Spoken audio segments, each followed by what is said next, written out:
మనకి మతాల ప్రస్తావన లేని రాజకీయాలు చేద్దాం మనం. నేను భారతీయుని, నాకు కులం లేదు, మతం లేదు, ప్రాంతం లేదు. My own dharma is a sin to the so-called people who comment on us, for the so-called pseudo-secularists. Then let me tell you, I will make my stand clear to you today. I am an unapologetic Sanatani Hindu. నేను ఎప్పుడు ఒక కులాన్ని నమ్ముకుని రాజకీయాలకు రాలేదు, అది అర్థం చేసుకుంటాను. జాతీయ భావాలతో పెరిగిన వాడిని, రాజ్యాంగ స్ఫూర్తిని లోపల పెట్టుకున్న వాడిని. నా దేశం నేర్పించిన సంస్కారం మానవత్వం చెప్పింది గాని ఒక కులాన్ని చూడమని ఇప్పుడు చెప్ప. కోనసీమలో పెట్టుబడులకి కాపులకి పడదని నేను కూర్చొని ఇదే కోనసీమలో అందరికీ ఆత్మీయ సదస్సులు పెట్టించాను. కనీసం కుల భావనను తెచ్చుకుని బాగు చేయండి రాష్ట్రాన్ని. నేను నిజంగా మనస్ఫూర్తిగా చెప్తున్నాను. మా ఇప్పుడు కులాల భావం తప్ప మేము ఆంధ్రులు అనే భావన మాకు లేదు. బాబు గారు మళ్ళీ మీరే రావాలని చెప్పి ఎక్కడున్నా హోర్డింగ్స్ ఉన్నాయి,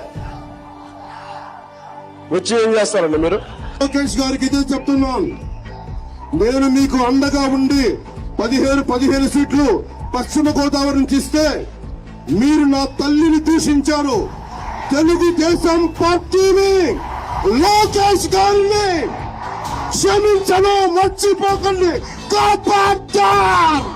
వచ్చే 6 నెలల తర్వాత వచ్చి ఎన్నికలు ముందు వస్తాయా? రేపు వచ్చినా సరే జనసేన తెలుగుదేశం కలిపి పోటీ చేయబోతున్నాయి. ఎన్నికల్లో ఖచ్చితంగా పోటీ చేయబోతున్నాయి. మాలో ఎన్ని ఇబ్బందులు, ఎన్ని ఇట్లాంటి వచ్చినా ఎవరన్నా మాట్లాడిన, గౌరవ సభ్యులు ఎవరన్నా మాట్లాడిన, మేము 15 సంవత్సరాలు ఖచ్చితంగా మా ఎన్డీఏ ప్రభుత్వం ఉంటుంది.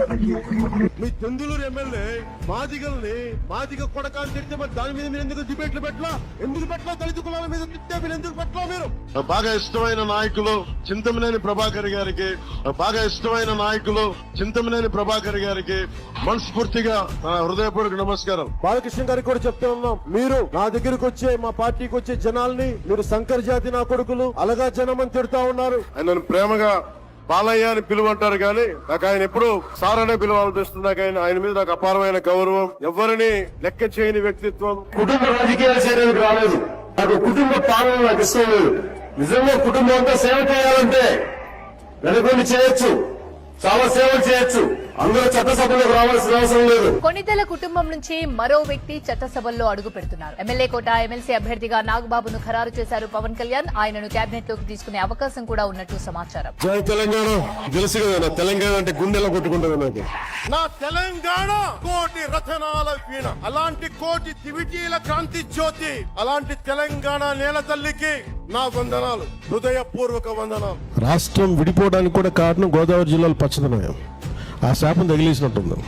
ఈరోజు గోదావరి జిల్లాలో మొత్తం కొబ్బరి చెట్లతోటి, తెలంగాణ నాయకులంతా అంటారు కొబ్బరి చెట్లతో చాలా ఆనందంగా ఉంటుంది, మీరు ఏమంటుందని పచ్చదనంతో చాలా బాగుంటుందండి. ఈరోజు కొబ్బరి చెట్టు ముండలు కూడా లేవు, అంత దిష్టి తగిలింది కోనసీమకి. 1,00,000 లడ్లు ఇలా బీఫ్ తోటి, పిగ్ ఫ్యాట్ తోటి, ఫిష్ ఆయిల్ తోటి కలిపిన లడ్డు, 1,00,000 లడ్లు అయోధ్య రామ మందిరం కావాలి చాలా ప్రతిష్టాత్మకంగా తీసుకుంటే దానికి కూడా తిరుపతి లడ్లు, టీటీడీ లడ్లు, ఇలాంటి అపవిత్రం జరిగింది. గత ముఖ్యమంత్రి గారు కూడా నేను చేస్తా ఉన్నాను, జగన్మోహన్ రెడ్డి గారికి కూడా ఇదే చర్చకి జరిగితే మీరు ఊరుకుంటారా?